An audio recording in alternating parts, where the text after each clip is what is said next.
we all wanted to graduate and really do well. We didn't want to be broke. We never thought we were going to live paycheck to paycheck. The South African dream. There's the American dream. We also had the South African dream. Exactly, exactly.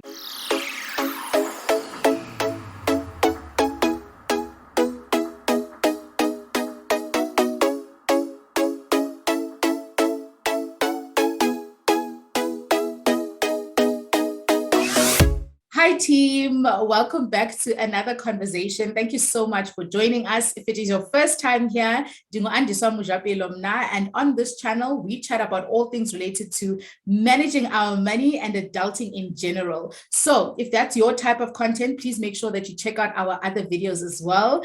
Joining me today is the beautiful Thendo, also known as Miss T, and we are going to be unpacking financial mistakes that we make as professionals. Not financial mistakes that professionals are making, but financial mistakes that we ourselves have found ourselves making or are making as young professionals. So please stay tuned. But the best way to start, obviously, because personal finance is personal, is getting to know our guest a bit more. So Thendo, please tell us, who is Thendo? Where is she from? What is she passionate about at the moment? Hi, Andiswa. Thank you so much once again for inviting me. And yeah, hello to the listeners or to the viewers. So yeah, my name is Thendo, like you've already mentioned, and I grew up in a growing town in the Limpopo province called Musina. Very, very hot town out there in the end, like literally by the bike bridge. I've heard. If you don't know your geography, yeah. So yeah, I was raised there by both my parents who were teachers, and unfortunately at 13, when I was 13, we lost our dad, and by we I'm referring to my younger sisters. I've got two younger sisters, and fun fact, we are 6 years apart each. So I always love mentioning this to my youngest sister, that I am 12 years older than you. You know, the issue of deputy parentship. Yes. You're owning that position. Yes. We are 7 years apart at home. So my brothers and I are 7 years apart. I'm the youngest. So my eldest brother is 14 years older than me. So I can definitely relate to that scenario. Sorry, askis. Yeah. So anywho, yeah, spent the first 18 years of my life in Musina, and at 18, left for the first time to Johannesburg to go and pursue a career in chartered accountancy. So left for Wits University as an 18-year-old, you know, very impressionable, full of life, full of vigor, ready to take on the world. Ready to conquer. Yes, ready to achieve, you know.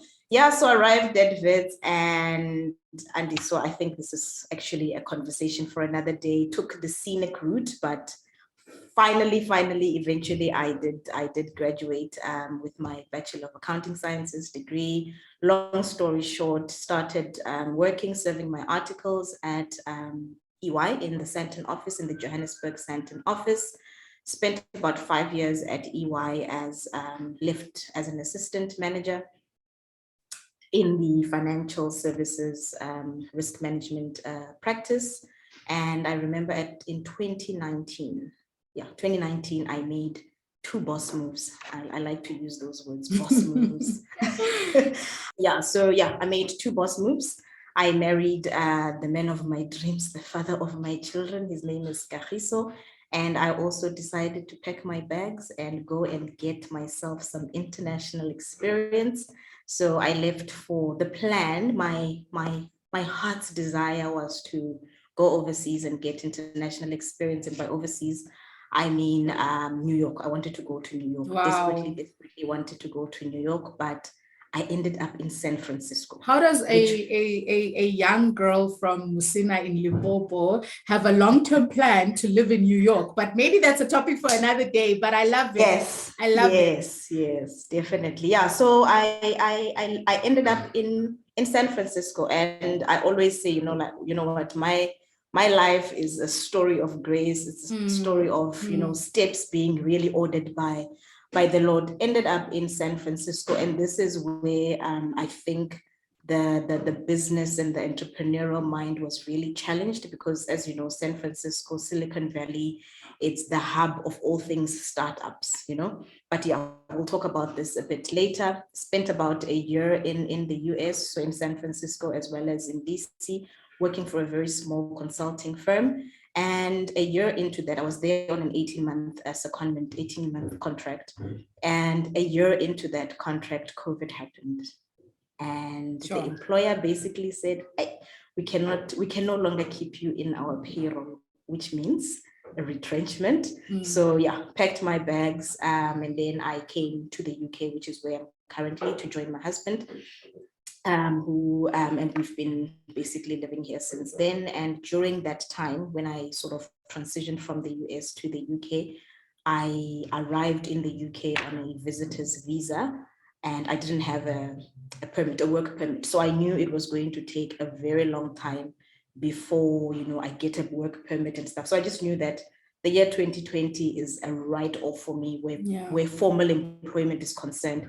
And that's where I pulled out my entrepreneurial, you know, capabilities that I sort of gained when I was in San Francisco. And that was literally the birth of Money Sense, what we know now as Money Sense, which is a financial education practice, which is, I like to call it, my life's work.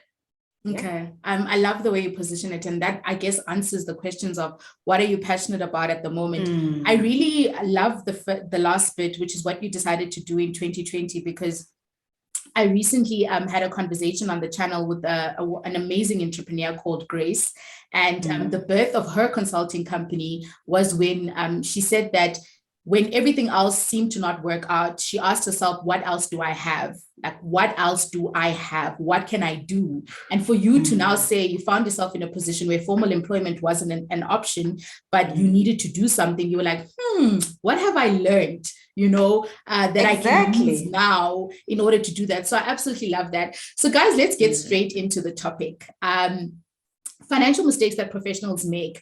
Now, the reason I wanted to have this conversation with a fellow professional and not tackle it myself is because there's lots of conversations around what are professionals doing with their money? Why aren't they doing the right things with their money? Are we wasting it? Are we using it in the wrong way? Have we carved maybe our own way of achieving our goals that's not necessarily traditional or understood?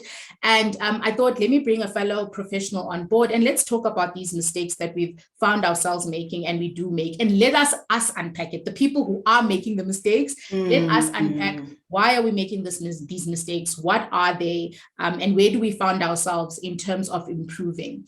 Okay, so firstly, right, before we go anyway, Thendo mentioned that she is a CASA, okay? Now, if you've been a long member of this channel, you'll know that I once tried that route.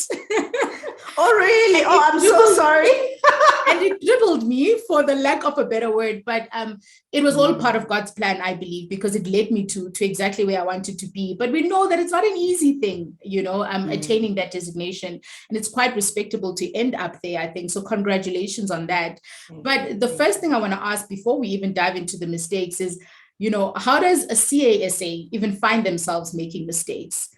You know, I think there's a perception that when you are well educated and you've got a good background and all of these things, you'll know what to do with money. I mean, you've studied money, you've studied balance sheets and assets and liabilities almost your whole life, and you work with finances. So let's maybe discuss first. So your relationship with money when you started working, Thendo, how would you summarize it as we make our way to the financial mistakes?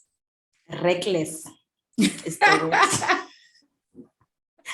I would say reckless, and let me maybe fill you in on a personal story, right?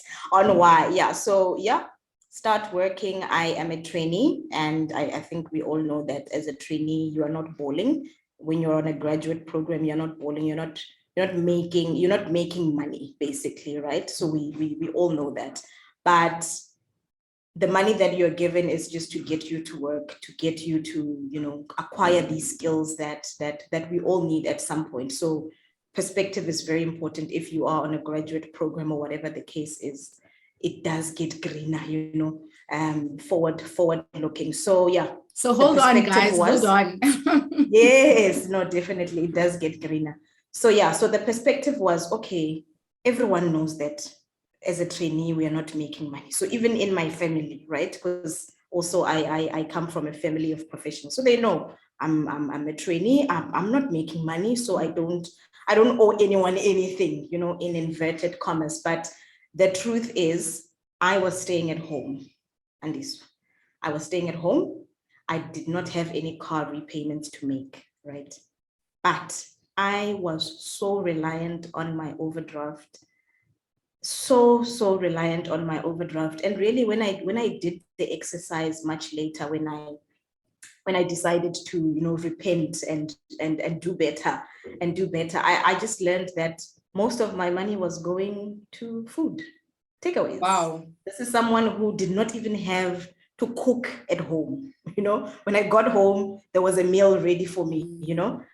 So when I did the exercise, really, I learned that I was spending most of my money there by Nelson Mandela Square, and you know, and it really did not sit well with me, especially because I mean, we sit in these audit rooms, and you audit these mega million companies, and you give recommendations. But personally, you know, what you are recommending to these organizations is the opposite of what you are actually doing, and that really was a serious conflict that I needed to come into contact with, which led to me basically repenting. But the other big part was I had 3 goals that I really wanted to achieve at the end of my articles. That articles takes about 3 years, right? I wanted to achieve these 3 goals, and I wasn't achieving it. And I really needed to go back to the drawing board to say, but why? Let's do a root cause analysis. Why am I not achieving these goals? Because these goals are important for me. I really need to get things moving. So yeah, that's what led to me basically identifying these as mistakes, being reliant on debt to just live, and actually realizing that yes, as a trainee, we don't get a lot of money, but I was actually in a very privileged position. I was getting a lot of money because I didn't have needs that were so you had a lot of big, disposable that income. were big line items, like, you know, my peer, for instance. Yeah. And I love the fact that when you you know, began this journey of repenting, you started with actually going to your bank statement, which is what I always encourage on the channel, that you can consume all of this information and you can think of why you are going wrong or where you are going wrong. But it's not until you actually pull that paper, which is the data basically and the information, and say, where am I? The mirror of your priorities. Exactly, is your bank statement. Basically. And sometimes it's something like takeaways, and you've been thinking, maybe it's my car, maybe I live into, but what is actually eating your money is takeaways. And food and takeaways, I think, are a financial conversation to have on a special day, because the way those things eat your money during the month, and you don't even notice it because you consider them insignificant expenses, you know, your stuff that's not really that important. It can't really, you know, need a budget because it's too small. Okay, so you mentioned it now, and I think it's a good place to start. Debt, right? Debt is one of the biggest financial mistakes that we find ourselves making as professionals, especially when we start earning an income. What was your experience with debt? Was it one of the financial mistakes that you found yourself making? And if so, how did that happen? Yeah, it definitely was. Like I mentioned, I was very reliant on my overdraft. And so when we started working, when we started serving articles, we were approached by a specialist bank. Love the bank. I think they're doing amazing work. I really like working with their bankers.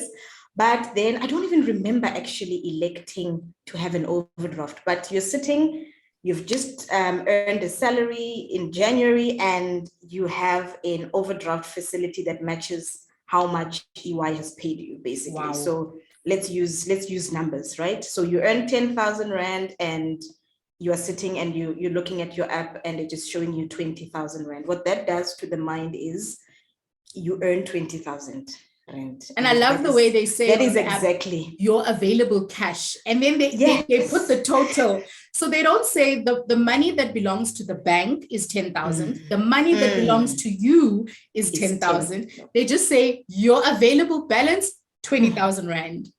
20,000 Rand. And me, I went in, And this is where you're just like, but you can read, you're a professional. I mean, money, you see money in colors. I mean, I'm a whole accountant. I know what available balance means. Yes. You know, you can even press and it will show you what your actual cash is and what the overdraft or the facility amount is. But that's besides the point, right? We all know that at the end of the day, it's behavior. It boils down to behavior. So yeah, I don't even remember electing that I wanted that level of overdraft, but now I had it.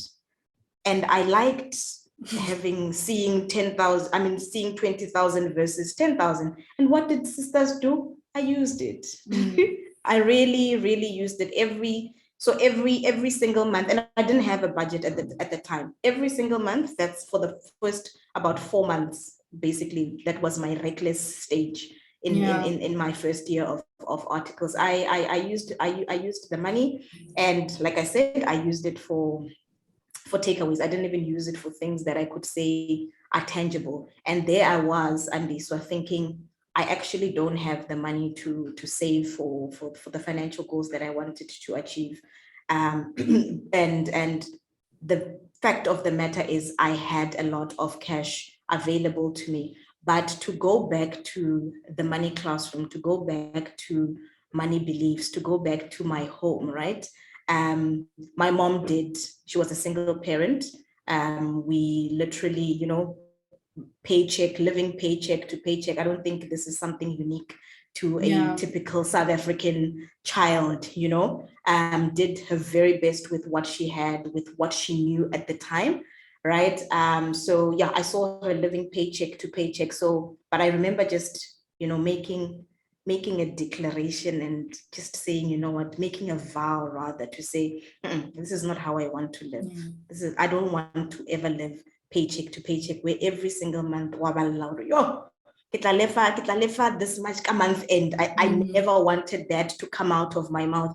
But here I was, and that month end as a is whole also not professional. coming soon enough, right? That month end is not coming soon enough. Yeah. Exactly. So here I am, also as a whole working professional with no responsibilities, by the way, also thinking, I can only do this month end. Also, I had the benefit of a massive overdraft. My mother didn't have the benefit of a massive overdraft, you see. So again, that's why very important to revisit your money classroom. Something that I vowed that I would never do. Here I was again, perpetuating the cycle. That's why it's important, to always go back and have, personal conversations, conversations with self around where am I versus, my beliefs versus my values, versus my personal vows, the things that I said I would never do, or the things that I said I would do. Because as a child, I think between me and you, Wena and Andiswa, we all wanted to graduate and really do well. We didn't want to be broke. We never thought we were going to live paycheck to paycheck. The South African dream. There's the American dream. We also had the South African dream. Exactly. No, I completely agree with you. And I think back to the money classrooms, and the behavior element, when I started working, I was terrified of debt. On the other hand, so this is not one of the financial mistakes that I found myself making. And I always owe it to the fact that my mom, actually, a single mother as well, who did the best with what she had, hated debt. It was not something that was a conversation at home. And she was a very strict, this is what we have every month. If you do not make your request 2 months or 1 month in advance, you will not get it.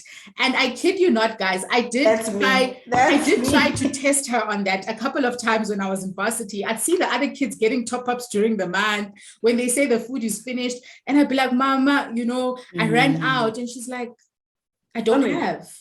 Wait for the next month, And I think because money was something that was available at the end of the month and it needed to sustain me the entire month, I grew up with that mentality that this is all I have and there are no other options.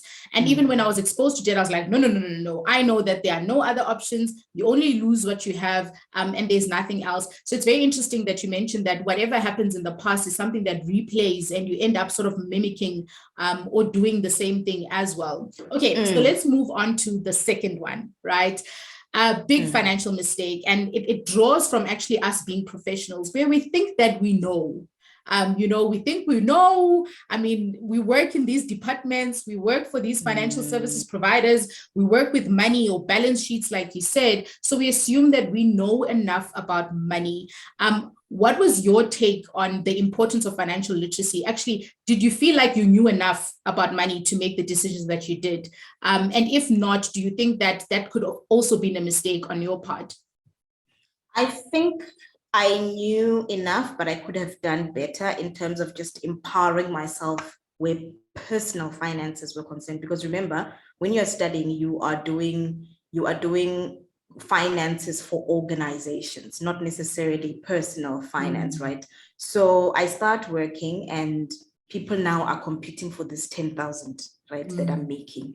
You've got your insurance companies who are saying, hey, life cover, funeral cover, hey, and then you must have a retirement, a provident fund with this asset manager, and the banker is also saying we've got financing, we could finance your car, da da da da da. So a lot of financial decisions needed to be made, but I didn't feel like I was adequately equipped to really confidently make those decisions. So that's where I had to, this is now 4 months into my first year of articles, had to sit down and say, you know what, I'm going to read. Yeah. I'm going to read, I'm going to listen to content around financial education. Let me educate myself about retirement products. Actually, let me understand, because I keep hearing these financial advisors say, no, if you have a provident fund, for instance, you also need to supplement it with a retirement annuity fund.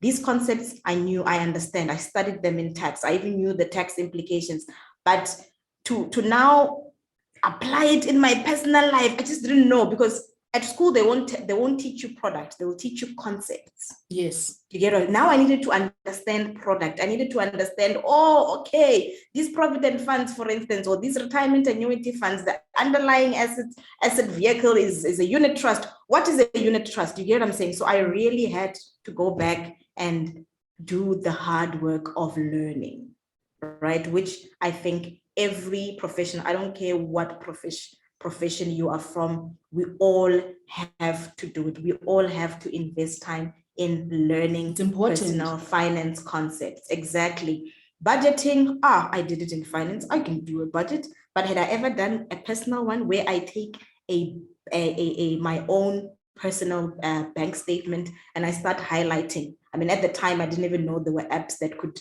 summarize, like for you, like exactly for you. So I did the hard work of actually sitting down, doing the highlighting and identifying areas where I was wasteful. And that's how I figured that I was spending even more than 50% of my salary just on eating out and takeaways, and the story is endless. So you think you knew, or you thought you knew at the time, but you didn't know enough, is what I'm getting. And also you could have used what you knew better. And guys, this is where I can relate with this financial mistake as well. Believe it or not, I think that I also lacked when it came to financial education. So fortunately, for my earlier career of working, which started when I was 19, by the way, that's when I started earning money, but part-time, to when I actually went to varsity, I think I had grasped the budgeting concepts and the saving concepts quite well. And in my head, that was going to make me wealthy and that was going to make me rich one day. I thought that's all I needed to do, budget and save. And when I then began to do the research, like you've mentioned in the education, I was like, whoa, insurance can actually be a wealth generating vehicle. What? Tax incentives can actually help you generate what is this? What is going on? And I think that's another common mistake that professionals make, and one that I can attest to, where you think, let me be safe, let me just not spend much and let me just save in a savings account. And somehow that is going to build myself a wealth portfolio. And I began to understand that wealth is actually not a savings account on an everyday savings account and it stops there. But that's what I thought. I thought if I could just pile up this cash in a bank account and, stay away from debt, that's it. I'm just going to get where I need to. But like you said, there's so much more. There's much more. There's also, let me call it pedestrian information, like information that you get from family members, right? Yeah. So at some point during my my VITS days, I ended up living with my grandparents now, who I would like to call people who lived a life of abundance, right? Where you're not taking care of just you, your husband, and your 2 children, but you're really making a difference, like a very impactful difference to family members and people just outside of your nuclear family, right? So I lived with them, and I remember when I started working, my grandmother said to me, "Listen here, whatever you do, please just make sure you save money, right? That is pedestrian information. You save money. That's financial education. But what is save money? What is save money? Why are we saving this money? Why are we saving this money? Motho tshwantse a save. Motho tshwantse a save. Don't eat everything, right? Concept that I learned at home. And I obviously I only started implementing it, 4 months after I had made those reckless money decisions, right? But again, she said to me, yeah, save. Number 2, please, you must make sure that you have money in your retirement. And these are people, this was someone who was... Oh, you are lucky. I didn't get that approaching far. retirement. Oh, okay. She was approaching retirement. And you know what? That year, she turned 55, and that is the early retirement age in South Africa. She received a, a statement from PPS. I don't know if I'm allowed to, to mention brands. And she opened it, and the first person she called when she opened that letter was like, "Miss T, and you see, when I was a young attorney in my 20s, I was contributing 250. Look now, that is a classroom." That was a classroom for me. Practical classroom. That was a classroom for me. So important. Exactly. And you know what? At the time, I remember it was not compulsory for us to contribute toward the Provident Fund because we're not really permanent employees. But I was one of the people who were like, I have to invest for my retirement, because what I knew and understood that retirement does come. And that's education, right? You could see it because it's in exactly. And I think also the nice part for me to also see was that retirement had come, but she didn't even need the money. Yeah. She had built enough to say, you know what, I'm parking it and I'm continuing to work also, which was again another classroom. Which is practical things that we need to do. We actually need to see in order to aspire to. And I think that's very important. Okay, so the next one, right, which I think that feeds in quite well to what we're talking about now, and that is not investing soon enough, right? What a financial mistake, especially as a young professional. And leading off from where I left off, which is I in my earlier stages of being professional, just thought I would save myself to wealth. That's what I do. I just budget and save myself through the pedestrian information and the experiences that I had at the time. Would you say this is something that you think you've met on your path, which is not saving soon enough? Yeah. So maybe let me start with the saving part, right? And saving in terms of putting money aside for emergencies, because that is probably the first thing that we all need to do before we even start investing, which is a step that we all sort of miss, Totally. Yes. I'll link a video in the cards about emergency funds, guys. You can't afford to miss that step. You cannot exactly. That should probably be your first savings gig. If I can call it that. So I only started contributing or saving towards, building that buffer, building the emergency fund in 2019 when I was in the US, which is something that I feel like I should have done as soon as I started working, as soon as I understood these are my needs. And if anything were to happen to my income, or if I were to be, if I were to have an emergency, I should have, X, Y, and Z. You did end up having an emergency. I did. But you know what? When I did have the emergency, I had money. Yeah. Because I had already started building the buffer in 2019, before 2020 happened. But and you know, this is where you see the grace of God, where he just prepares you, you know, if you know what I mean. But yeah, so savings, I think, emergency fund, please, critical, very important. This is probably where a lot of us don't even think of. We think of, let me save towards a deposit. Let me put money aside towards a holiday.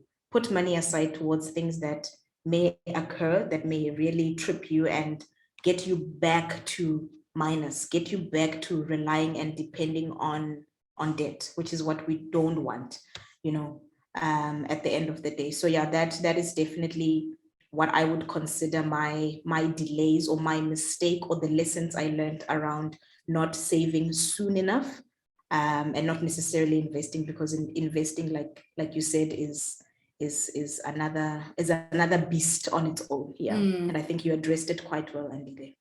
And I think for me, when it comes to not investing soon enough, I think fear also played quite a part in it. I think, you know, we are young, and according to the way your risk appetite works, when you are younger, ideally it is the best time to actually take risk, because you've got a longer period in which to invest. But I think a lot of us are scared, or rather, you know, us risk averse born people, we're very scared to lose our money in the markets. We're very scared to touch things that we don't know anything about, which is great, but there are ways, there's information, there's advice, and there's all of those things that can actually enable you. But I think that fear of holding on to cash when I was too young is something that I struggled with. So definitely not investing soon enough. Guys, compound interest is magic.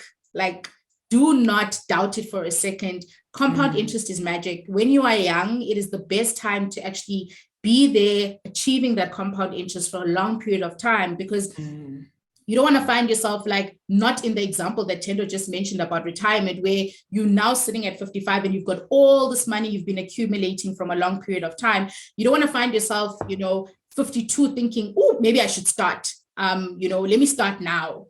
Yeah, there are scenarios where people are like, ish, you know, now I can see retirement next door. Let me try and catch up. It's going to be very difficult for you to catch up. Time buys you money. Remember that. Time will buy you money. I definitely agree to that. And I think that's actually a good way of putting it. Let's talk about the next financial mistake, right? So next financial mistake is lifestyle inflation. Lifestyle inflation and peer pressure. I don't think it would be a conversation about young professionals if we didn't speak about the place that this plays in how we manage our money and where we spend our money. The friends, the circles, Instagram, what's happening there, what people are posting. Is this one of the things that you experienced as well, or not? Let me say maybe. Let me not say yes or no. Because it's like you're thinking there was that time.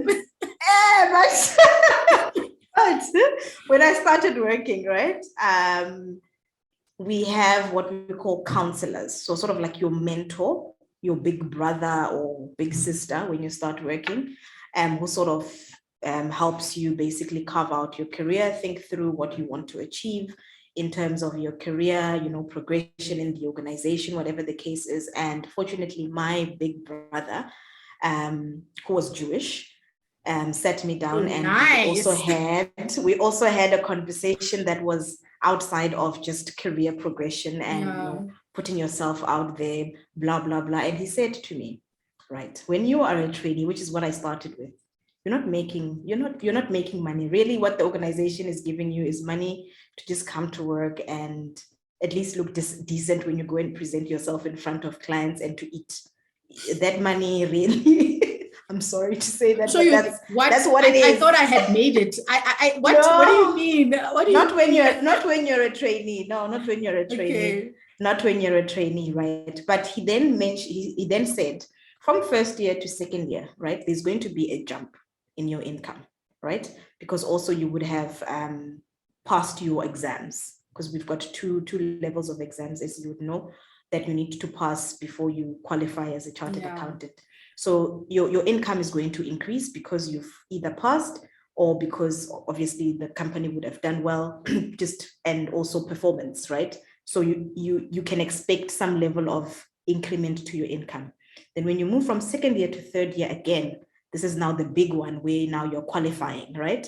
And then when you are now done with your articles and you're now, if you are lucky enough to get retained, you're now going to move into being, permanently employed. Let's call it that, right? Again, the move is going to be like light and day. It's going to be massive, right? You need to be wise. You need to carve out a plan. You need to write He's down telling you a this plan before you go into that. Before I go into this, really, and you know what, guys, this is so valuable because often you trip first. And if you are watching this and you are a CA trainee and you are even not a CA trainee, but you're on a grad program, that that definitely. I told this to my sister, who is she started off as she's an attorney. She started off as a candidate attorney, where again it's a traineeship, and she sees it now. Between traineeship and where she is now, there was a massive, And if you don't have a plan for that, if you really don't have a plan, if you're not deliberate, if you're not intentional about how am I going to go about using this, it's going to trip you. It's going to trip you, and you're going to end up lifestyle inflation, where when your income increases, so does your standard of living. Your standard of living doesn't have to increase. Right. And so then he taught me about the 50-30-20 rule, to say, if you want to keep safe, just have rules around your financial, what do you call it? Your personal finances. Tell yourself, with everything that I make, I know that 20% of my income I'm going to save. This is for my future, right? 30% is for all my wants, and 50% is for all my needs. And that's sort of how I only applied it like four months later, obviously, because the first 4 months of my articles were a mess. They were reckless. I don't want to remember them. But yeah, that's sort of what he said to me. And I think I heard it, but it didn't land. It landed when I started having a budget and started really seeing, actually, if I look at my income, right? Actually, I don't have a lot of needs. That's where I was doing the percentages. I actually don't have a lot of needs. I have a lot of wants. They're actually out of balance, and I don't have savings and investments. Yeah. So you see how out of balance that picture is. So in order for you to then not get trapped into the lifestyle inflation, is to actually, I would recommend that you have rules around how you use your money, basically. Yeah. And I also use a rule for, that specific split. And I think that's a good way of actually looking at it, because what you find with lifestyle inflation is that when your income increases, you increase everything else, but not those savings. But not the savings. Why are the savings not also increasing with inflation? Because now, now you see that you earn more, and it feels like you need to drive a better car, you need to live in a better place, and all of those things, but nothing clicks that you need to actually save more as well. I think something to share from my personal experience when it comes to this peer pressure and lifestyle one is, I don't think I was necessarily under pressure to keep up with the Kumalos, so to speak. But I think that... they're called the Kumalos. Yes. You keep up with the Kumalos. I didn't have that pressure, but I think the pressure that I had is this, traditional way of thinking that at a certain age, you need to have bought a car. After this many years, I had people asking me, you've been working for this many years now. Why haven't you bought a car? You must look at these type of cars because you're doing. What about a house? I recently heard in another conversation, someone saying that when they were buying a car, their colleagues were like, Pala, don't ruin the car park.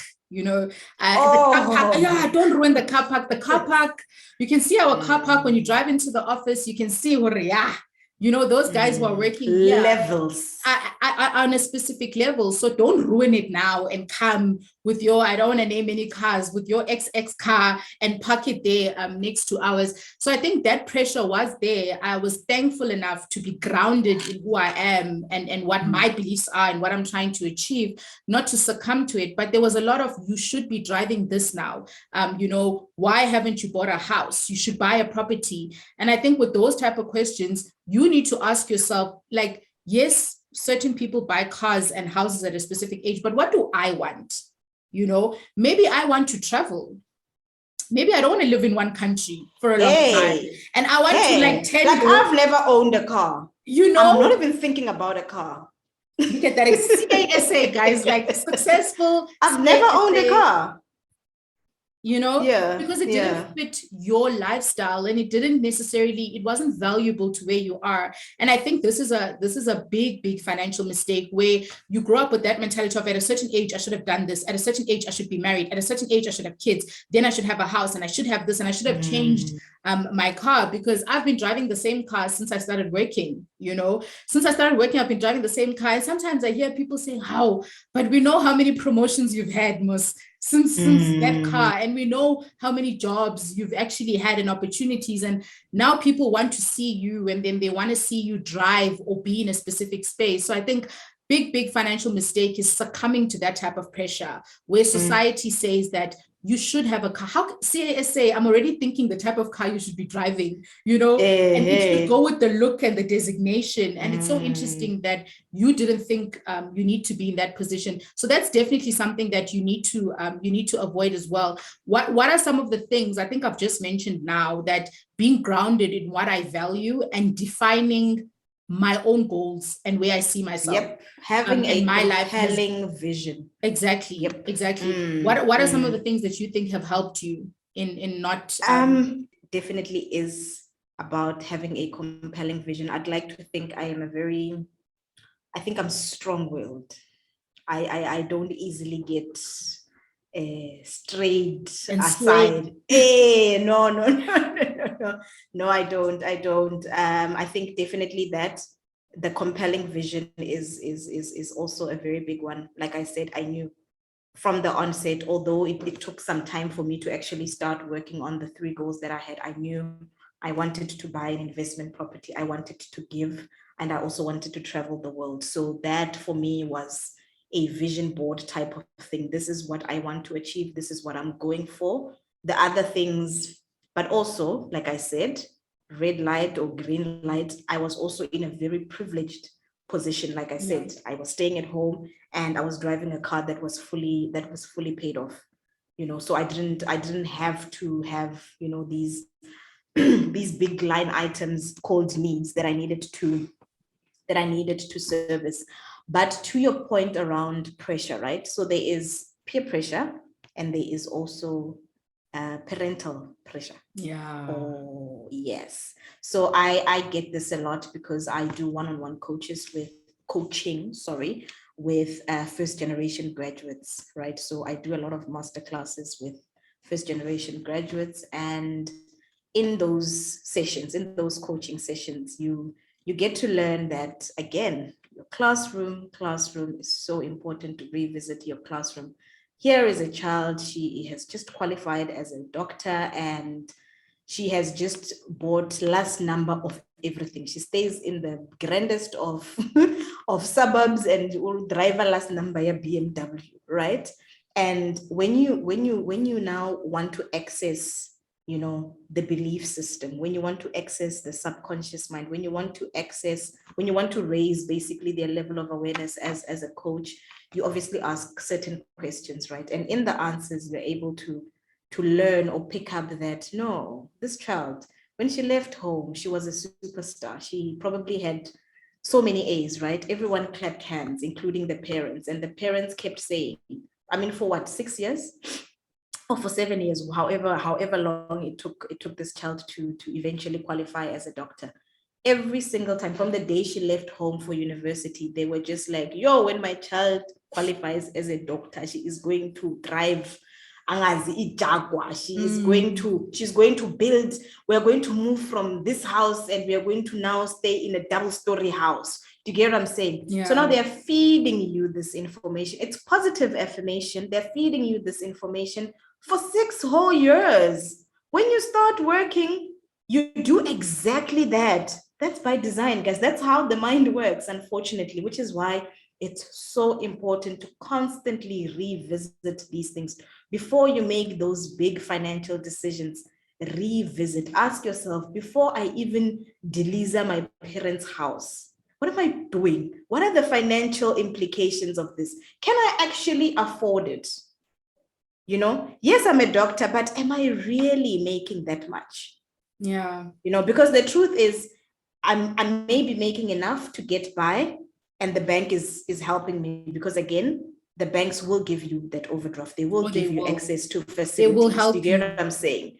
And you don't want to, and I say this,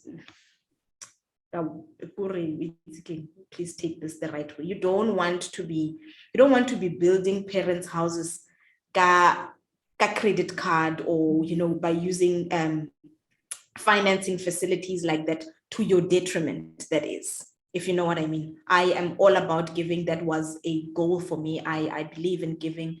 Very important to give back to those that have sown in your life, but do not do it to your personal detriment, or with the view, yagore, this is what my parents expect of me. This is what the society expects of me as a doctor, as a CA, as an engineer, or whatever the case is. So yeah, also be careful of parents. My mom always used to say, yo, and then why have you closed the account?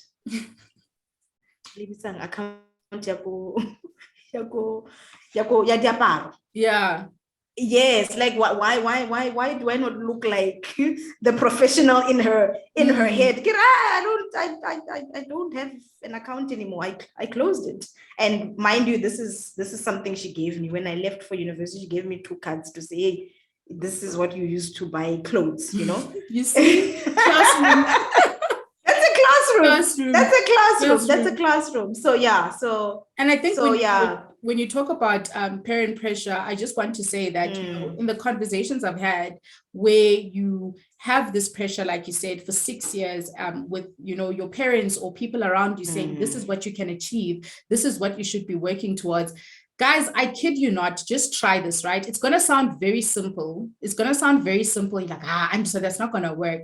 But just try, and if you are in that position of pressure, to sit down with your parents or whoever it is that's exerting that pressure and be like, can I be honest? I can't afford it.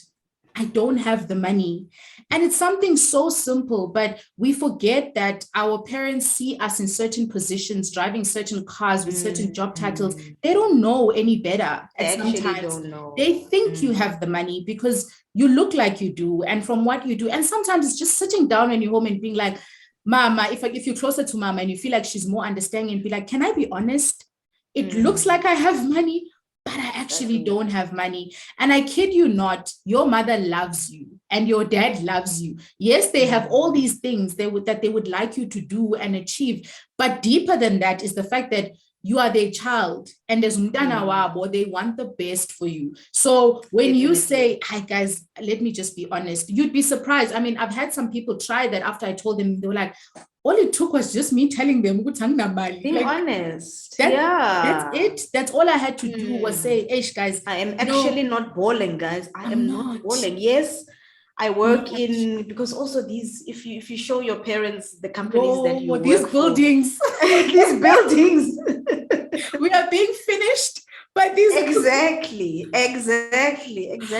And then they see your company on TV and they're like, like company. And you know, some of us, we are on TV sometimes because of the jobs that we do, and we find ourselves online, or you're doing a TV interview, and then they look and they're like, no, we are within. No, we are within. We are actually not. We're not. Practically speaking, we are honestly not. My first year, as we come to an end, my first year accounting lecture, the first thing that the accounting lecturer said to us, if anyone is watching this and they were in UKZN in that first year accounting lesson at the time, one of the jokes when he made was that you're going to find yourself in varsity and there's going to be cars in the car park with these guys who are coming to impress you. Tell them to pause, step out the car and show you their balance sheet, right? Because balance sheet and what you see physically and what is actually practically on that balance sheet, like really there, can be something completely different, because you can fund a lifestyle on liabilities and it can look amazing and it could look like it's great. So maybe when you're sometimes under pressure, we're talking about financial mistakes. Pressure is a big part of it. When you're under pressure, sit down and be honest. What is on that balance sheet really? If we are to put what you have on this side and what you owe on that side, what is that net worth? What is it looking like? Because that's going to give you a true, practical, authentic picture of where you stand when it comes to your finances. Your personal finance KPI. Exactly. Treat your money like a business. Right? You are the CFO. Treat your money like a business. As we come to an end, Thendo, of an amazing conversation. I really enjoyed it. Yes. Where do you find yourself currently when it comes to money, right? We talked about where you've been, what you've learned, the recklessness, the learnings, the coaching, and all of those things that you partake in now. But personally, what is your current money relationship status at the moment? I am a builder, andiswa. Okay. I am building, and I am building quietly. I am building. Listen, I'm here. Yeah. I am building. I am studying. I'm asking questions. And the more I ask questions from people that I thought are actually making it, the more I learn, the more I develop strategy on. Actually, I thought we were going to the north. We're actually going to the south. So yeah, no, I am definitely building. I am increasing, that balance sheet, because right now, yes, it's still in the negative because of bond. Fortunately, that's the only liability that sits there, but I'm building the asset part now, really aggressively and intentionally building. Yeah. So now my building is heightened. It's heightened because we have a child now I'm even thinking, yay, generational what so it's not just I think maybe when you're single you're just like it's about me and my responsibilities, whatever, but now I'm just like, there's a life, I'd like to and I'm sorry to preach on your YouTube channel, but there's a proverb that says, a wise man leaves an inheritance for not his children, but for his children's children. Yeah. Let that sink. Wow, what a great place to leave it. And I think my current relationship status, guys, if I haven't shared it with you in any of the conversations, I'm striving for value. I am striving for true, authentic value, and I'm defining that value for myself. And I think there's a lot of information, there's a lot of perception, there's a lot of things happening around, but I'm just learning to understand what is it that andiswa values, Is it experiences? Is it travel? Is it God's work? Is it whatever that things? What and there's nothing wrong. Yeah. No. Is it, and is it bags? Is it cars? Is it whatever that is? And understanding what is it that all of these things aside and all of these exterior things happening value, and then working towards that which I value and defining it for myself. Because I think society is, they're telling you what you should value at this point and what should be important and why it's important. And I think it's so important for us to revisit our own values and beliefs and carve that for ourselves. Because, on this money. Wow. I'm inspired, motivated, stop it. And involved. Guys, like this money thing, it's going to be really tiring if you are not striving for value. Let me tell you that. And no amount of education. If you're not happy, guys, we've seen people who have things, but they are not happy.